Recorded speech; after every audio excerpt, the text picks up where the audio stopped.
Driven to Win presents The Moon of Skulls by Robert E. Howard. Chapter 5, For 1,000 Years. Let's begin. The blind gods roar and rave and dream of all cities under the sea. Kane slammed the hidden door shut behind him, jammed down the spring, and for a moment leaned against it, every muscle tensed, expecting to hold it against the efforts of a horde of spearmen. But nothing of the sort materialized. He heard the black warrior fumbling outside for a time, then that sound, too, ceased. It seemed impossible that these people should have lived in this palace as long as they had, without discovering the secret doors and passages. But it was a conclusion which forced itself upon Kane's mind. At last he decided that he was safe from pursuit for the time being, and turning, started down the long, narrow corridor with its eon-old dust and its dim gray light. He felt baffled and furious, though he was free from Narkari's shackles. He had no idea how long he had been in the palace. It seemed ages. It must be day now, for it was light in the outer halls, and he had seen no torches after they had left the subterranean dungeons. He wondered if Narkari had carried out her threat of vengeance on the helpless girl, and swore passionately. Free for the time being, yes, but unarmed and hunted through this infernal palace like a rat, how could he aid either himself or Marilyn? But his confidence never faltered. He was in the right, and some way would present itself. Suddenly, a narrow stairway branched off the main passageway, and up this he went, the light growing stronger and stronger until he stood in the full glare of the African sunlight. The stair terminated in a sort of small landing directly in front of which was a tiny window, heavily barred. Through this he saw the blue sky tinted gold with the blazing sunlight. The sight was like wine to him, and he drew in deep breaths of fresh, untainted air, breathing deep as if to rid his lungs of the aura of dust and decayed grandeur through which he had been passing. He was looking out over a weird and bizarre landscape. Far to the right and the left loomed up great black crags, and beneath them there reared castles and towers of stone, of strange architecture. It was as if giants from some other planet had thrown them up in a wild and chaotic debauch of creation. These buildings were backed solidly against the cliffs, and Kane knew that Narkari's palace also must be built into the wall of the crag behind it. He seemed to be in the front of that palace in a sort of minaret built on the outer wall. But there was only one window in it, and his view was limited. Far below him, through the winding and narrow streets of that strange city, swarms of black people went and fro, seeming like black ants to the watcher above. East, north, and south, the cliffs formed a natural bulwark. Only to the west was a built wall. The sun was sinking west. Kane turned reluctantly from the barred window and went down the stairs again. Again he paced down the narrow gray corridor, aimlessly and planlessly for what seemed miles and miles.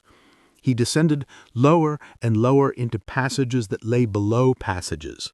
The light grew dimmer, and a dank slime appeared on the walls. Then Kane halted, a faint sound from beyond the wall arresting him. What was that? A faint rattle, the rattle of chains. Kane leaned close to the wall, and in the semi-darkness his hand encountered a rusty spring. He worked at it cautiously, and presently felt the hidden door it betokened swing inward. He gazed out warily. He was looking into a cell, the counterpart of the one in which he had been confined. A smoldering torch was thrust into a niche on the wall, and by its lurid and flickering light he made out a form on the floor, shackled, wrist and ankle, as he had been shackled. A man. At first Kane thought him to be a Negro, but a second glance made him doubt. The hair was too straight, the features too regular. Negroid, yes, but some alien blood in his veins had sharpened those features and given the man that high, magnificent forehead and those vibrant eyes which stared at Kane so intensely. The skin was dark, but not black. The man spoke in an unfamiliar dialect, one which was strangely distinct and clear-cut in contrast to the guttural jargon of the black people with whom Kane was familiar. The Englishman spoke in English, and then in the language of the river tribes. "You who come through the ancient door," said the other in the latter dialect, "who are you? You are no black man. At first I thought you one of the old race, but now I see you are not as they. Whence come you?" "I am Solomon Kane, a prisoner in this devil's city. I come from far across the blue salt sea." The man's eyes lighted at the word. "The sea, the ancient and everlasting, the sea which I have never seen, but which cradled the glory of my ancestors. Tell me, stranger, have you, like they, sailed across the breast of the great blue monster, and have your eyes looked on the golden spires of Atlantis and the crimson walls of Mu?" "Truly," answered Solomon uncertainly, "I have sailed the seas, even to Hindustan and Cathay, but of the countries you mention I know nothing." "Nay," he sighed, I dream. Already the shadow of the great night folds across my brain, and my words wander. Stranger, there have been times when these cold walls and floor have seemed to melt into green surging deeps, and my soul was filled with the deep booming of the everlasting sea. I who have never seen the sea." Solomon shuddered involuntarily. Surely this man was insane. Suddenly, the other shot out a withered claw-like hand and gripped his arm despite the hampering chain. "You, whose skin is so strangely fair, have you seen Nakari, the she-fiend who rules this crumbling city?" "I have seen her," said Kane grimly, "and now I flee like a hunted rat from her murderers." "You hate her? Ha! I know! You seek Mara, the white girl who is her slave." "Aye." "Listen," the shackled one spoke with strange solemnity. "I am dying. Nakari's rack has done its work. I die, and with me dies the shadow of the glory that was my nation's, for I am the last of my race. In all the world there is none like me. Hark now to the voice of a dying race." And Kane, leaning there in the flickering semi-darkness of the cell, heard the strangest tale to which man has ever listened, brought out of the mist of the dim dawn ages by the lips of delirium. Clear and distinct the words fell from the dying man, and Kane alternately burned and froze as vista after gigantic vistas of time and space swept up before him. "Long eons ago, ages ago, the empire of my race rose proudly above the waves. So long ago was it that no man remembers an ancestor who remembered it. In a great land to the west, our cities rose, our golden spires split the stars, our purple-prowed galleys broke the waves around the world, looting the sunset for its treasure and the sunrise for its wealth. Our legions swept forth to the north and to the south, to the west and the east, and none could stand before them. Our cities banded the world. We sent our colonies to all lands to subdue all savages, red, white, or black, and enslave them. They toiled for us in the mines and at the galleys' oars. All over the world the people of Atlantis reigned supreme. We were a sea people, and we delved the deeps of all the oceans. The mysteries were known to us, and the secret things of land and sea and sky. We read the stars and were wise. sons of the sea, we exalted him above all others. We worshipped Valka and Hota, Honen and Golgor. Many virgins, many strong youths died on their altars, and the smoke of the shrines blotted out the sun. Then the sea rose and shook himself. He thundered from his abyss, and the thrones of the world fell before him. New lands rose from the deep, and Atlantis and Mu was swallowed up by the gulf. The green sea roared through the fanes and the castles, and the seaweed encrusted the golden spires and the topaz towers. The empire of Atlantis vanished and was forgotten, passing into the everlasting gulf of time and oblivion. Likewise the colony cities in barbaric lands, cut off from their mother kingdom, perished. The black savage rose and burned and destroyed, until in all the world only the colony city of Nagari remained as a symbol of the lost empire. Here my ancestors ruled as kings, and the ancestors of Nagari, the Shikat, bent the knee of slavery to them. Years passed, stretching into centuries. The empire of Nagari dwindled. Tribe after tribe rose and flung off the chains, pressing the lines back from the sea, until at last the sons of Atlantis gave way entirely and retreated into the city itself, the last stronghold of the race. Conquerors no longer, hemmed in by ferocious tribes, yet they held those tribes at bay for 1,000 years.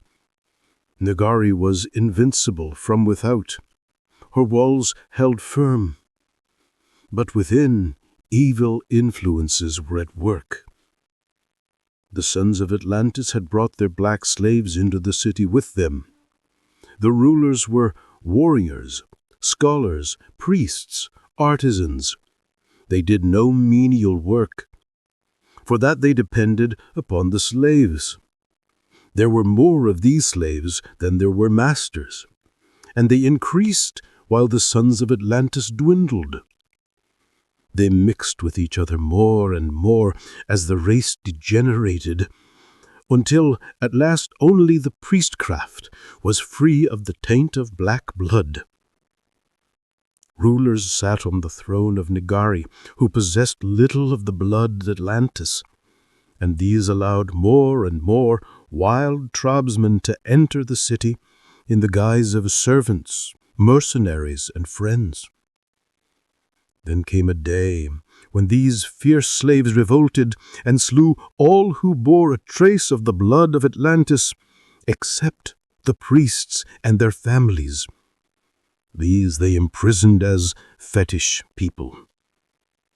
For 1,000 years, savages have ruled in Nagari, their kings guided by the captive priests, who, though prisoners, were yet the masters of kings. For 1,000 years black men have ruled in Nagari, their kings guided by the captive brown priests, who, though prisoners, were yet the masters of kings. Kane listened enthralled. To his imaginative mind, the tale burned and lived with strange fire from cosmic time and space. After all the sons of Atlantis, save the priests, were dead, there rose a great black king to the defiled throne of ancient Nagari. He was a tiger, and his warriors were like leopards. They called themselves Nagari, ravishing even the name of their former masters, and none could stand before them. They swept the land from sea to sea, and the smoke of destruction put out the stars. The great river ran red, and the black lords of Nagari strode above the corpses of their black foes. Then the great king died, and the black empire crumbled, even as the Atlantean kingdom of Nagari had crumbled. They were skilled in war. The dead sons of Atlantis, their former masters, had trained them well in the ways of battle, and against the wild tribesmen they were invincible. But only the ways of war had they learned, and the empire was torn with civil strife. Murder and intrigue stalked red-handed through the palaces and the streets, and the boundaries of the empire dwindled and dwindled. All the while, black kings with red frenzied brains sat on the throne, and behind the curtains, unseen but greatly feared, the Atlantean priests guided the nation, holding it together, keeping it from absolute destruction. Prisoners in the city were we, for there was nowhere else in the world to go. We moved like ghosts through the secret passages in the walls and under the earth, spying on intrigue and doing secret magic. We upheld the cause of the royal family, the descendants of that tiger-like king of long ago, against all plotting chiefs. And grim are the tales which these silent walls could tell. For these black people are not any other Negroes. A latent insanity lurks in the brains of every one. They have tasted so deeply and so long of slaughter and victory that they are as human leopards, forever thirsting for blood. On their myriad wretched slaves, they have sated all lusts and desires until they have become foul and terrible beasts, forever seeking some new sensation, forever quenching their fearful thirsts in blood. Like a lion have they lurked in these crags for 1,000 years to rush forth and ravage the jungle and river people, enslaving and destroying. They are still invincible from without, though their possessions have dwindled to the very walls of this city, and their former great conquests and invasions have dwindled to raids for slaves. But as they faded, so too faded their secret masters, the Atlantean priests. One by one they died, until only I remained. In the last century they too have mixed with their rulers and slaves, and now, oh, black the shame upon me, I, the last son of Atlantis, bear in my veins the taint of barbarian blood. They died. I remained, doing magic and guiding the Black Kings, I, the last priest of Nagari. Then the she-fiend Nakari arose. Kane leaned forward with quickened interest. New life surged into the tale as it touched upon his own time. Nakari. The name was spat as a snake hisses. Slave, and the daughter of a slave. Yet she prevailed when her hour came, and all the royal family died. And me, the last son of Atlantis, me she prisoned and chained. She feared not the silent Atlantean priests, for she was the daughter of a satellite, one of the lesser priests, black men who did the menial work of the brown masters, performing the lesser sacrifices, divining from the livers of fowls and serpents, and keeping the holy fires forever burning. Much she knew of us, and our ways, and evil ambition burned in her. As a child she danced in the march of the new moon, and as a young girl she was one of the star maidens. Much of the lesser mysteries was known to her, and more she learned, spying upon the secret rites of the priests who enacted hidden rituals that were old when the earth was young. For the remnants of Atlantis secretly kept alive the old worships of Valka and Hota, Honan and Golgor, long forgotten and not to be understood by these black people whose ancestors died screaming on their altars. Alone of all the savage Nagari, she feared us not. Nakare not only overthrew the king and set herself on the throne, but she dominated the priests, the black satellites, and the few Atlantean masters who were left. All these last, save me, died beneath the daggers of her assassins or on her racks. she alone, of all the myriad black thousands who have lived and died between these walls, guessed at the hidden passages and subterranean corridors, secrets which we of the priestcraft had guarded jealously from the people for 1,000 years. Ha! Ha! Blind black fools! To pass an ageless age in this city, yet never to learn of the secrets thereof. Black apes, fools! Not even the lesser black priests know of the long grey corridors, lit by phosphorescent ceilings, through which in bygone ages strange forms have glided silently. For our ancestors built Nagari as they built Atlantis, on a mighty scale and with an unknown art. Not for men alone did we build, but for the gods who moved unseen among us. And deep the secrets these ancient walls hold. Torture could not wring these secrets from our lips, but shackled in her dungeons, we trod our hidden corridors no more. For years the dust has gathered there, untouched by human foot, while we, and finally I alone, lay chained in these foul cells. And among the temples and the dark and mysterious shrines of old move vile black satellites, elevated by knockery to glories that were once mine, for I am the last Atlantean high priest. Black will be their doom, and red will be their ruin. Valka and Golgor, gods lost and forgotten, whose memory shall die with me, strike down their walls and humble them unto the dust. Break the altars of their blind pagan gods. Kane realized that the man was wandering in his mind. The keen brain had begun to crumble at last. "Tell me," said he. "You mentioned the fair girl, Mera. What do you know of her?" "She was brought to Nagari years ago by raiders, only a few years after the rise of the Black Queen, whose slave she is. Little of her I know, for shortly after her arrival, Nagari turned on me, and the years that lie between have been grim black years, shot red with torture and agony. Here I have lain, hampered by my chains from escape, which lay in that door through which you entered, and for the knowledge of which Nagari has torn me on racks and suspended me over slow fires." Kane shuddered. "You know not if they have so misused the white girl? Her eyes are haunted, and she has wasted away."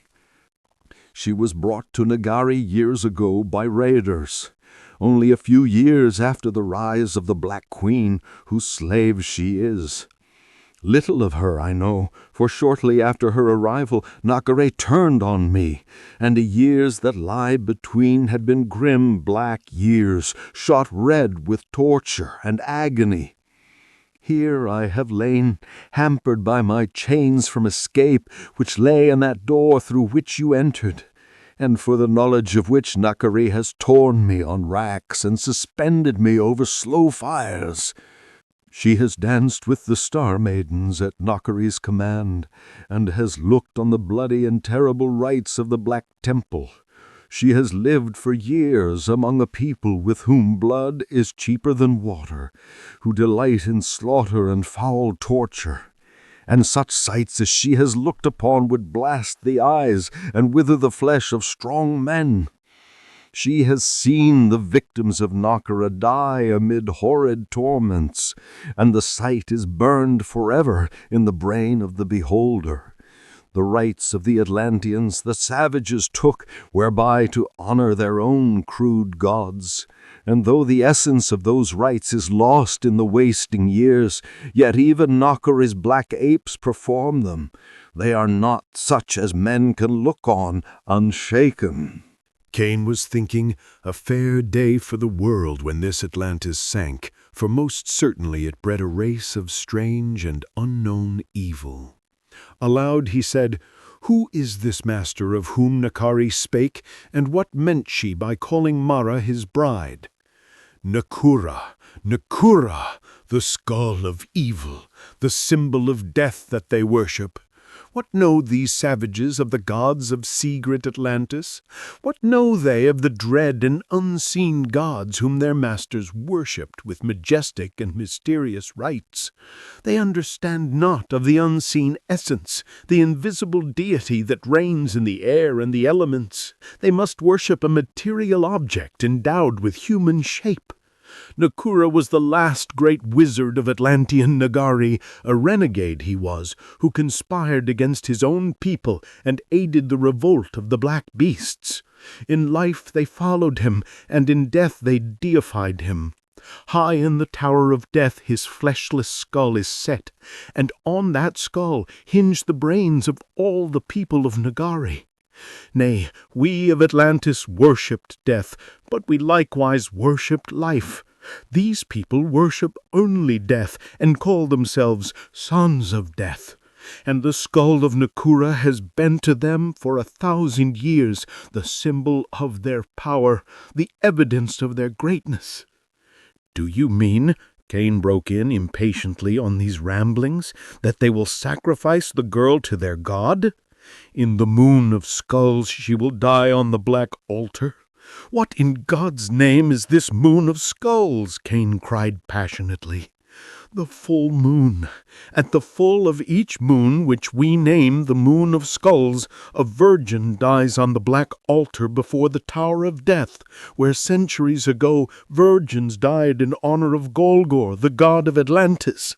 Now from the face of the tower that once housed the glory of Golgor leers down the skull of the renegade wizard, and the people believed that his brain still lives therein to guide the star of the city.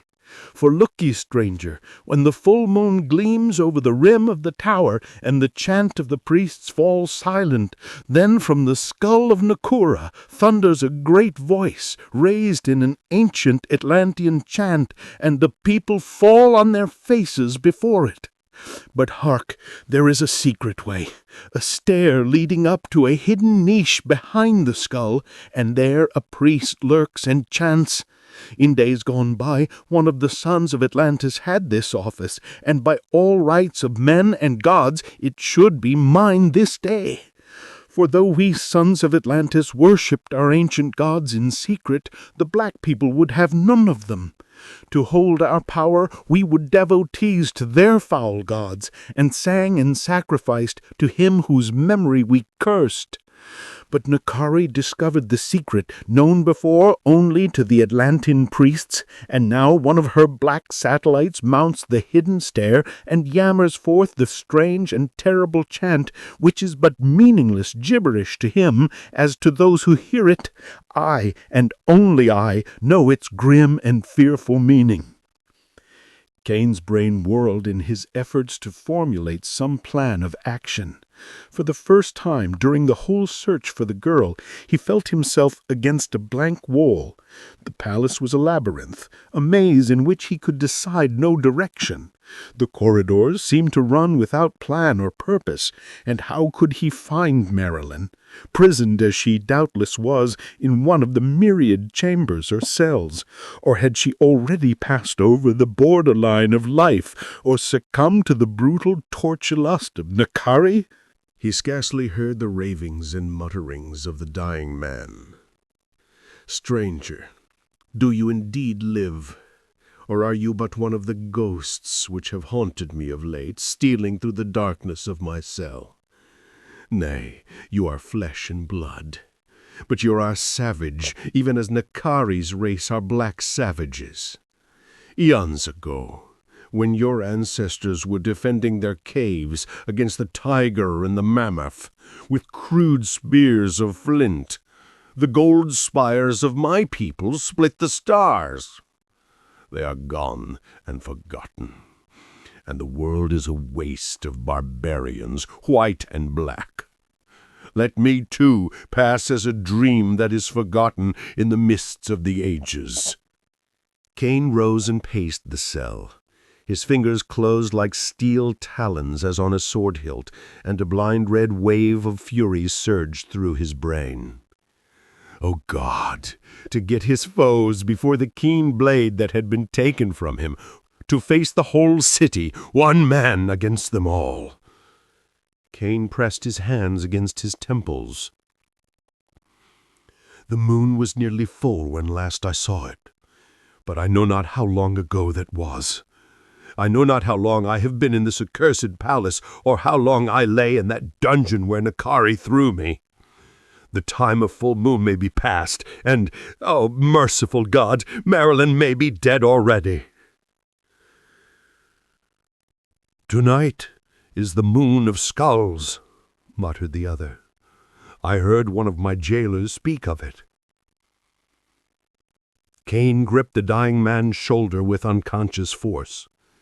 If you hate Nakari or love mankind, in God's name tell me how to save the child. Love mankind? The priest laughed insanely. What is a son of Atlantis and a priest of Hergotten Golgor to do with love? What are mortals but food for the jaws of the black gods? Softer girls than your Mara have died screaming beneath these hands, and my heart was as iron to their cries. Yet, hate. The strange eyes flamed with fearful light. For hate, I will tell you what you wish to know. Go to the Tower of Death when the moon is risen. Slay the black priest who lurks behind the skull of Nakura. And then, when the chanting of the worshippers below ceases, and the masked slayer beside the black altar raises the sacrificial dagger, speak in a loud voice that the people can understand, bidding them set free the victim and offer up instead Nakari, Queen of Nagari. As for the rest, afterwards you must rely on your own craft and prowess if you come free. Kane shook him. Swift, tell me how I am to reach this tower. Go back through the door whence you came. The man was sinking fast. His words dropped to whispers. Turn to the left and go 100 paces. Mount the stair you come to, as high as it goes. In the corridor where it ceases, go straight for another 100 paces, and when you come to what seems a blank wall, feel over it until you find the projecting spring. Press this and into the door which will open. You will then be out of the palace and in the cliffs against which it is built, and in the only one of the secret corridors known to the people of Nagare. Turn to your right, and go straight down the passage for 500 paces. There you will come to a stair which leads up to the niche behind the skull. The Tower of Death is built into the cliff and projects above it. There are 2 stairs. Suddenly the voice trailed out. Kane leaned forward and shook the man, and the priest suddenly rose up with a great effort. His eyes blazed with a wild and unearthly light, and he flung his shackled arms wide. I see the sea, the golden spires of Atlantis and the sun on the deep blue waters. I come! And as Kane reached to lay him down again, he slumped back, dead. Thank you for watching today's episode. The next chapter will be uploaded tomorrow. Please like and subscribe to Driven to Win for more updates.